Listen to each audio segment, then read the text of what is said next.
Verifying your Wise account is very easy to do. Today I'm going to show you how to do it. First of all, open up the web page wise.com. So this is the help center of Wise. Go to Guide to Getting Verified. Since, as we all know, when we open a bank account, we must take some ID into the bank.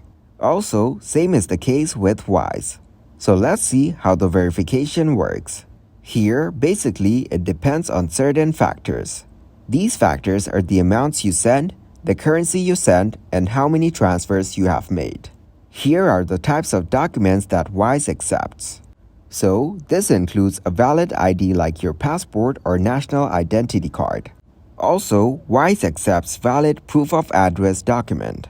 Here, this address document may be your utility bills, bank or credit statement, or council tax bill.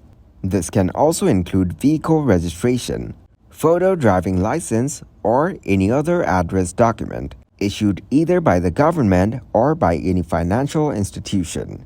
Here, how long does the verification take? It depends. The verification process is started when your money for the transfer has been received. So, overall, this may take 2 to 4 working days, and after that, you'll be notified through email.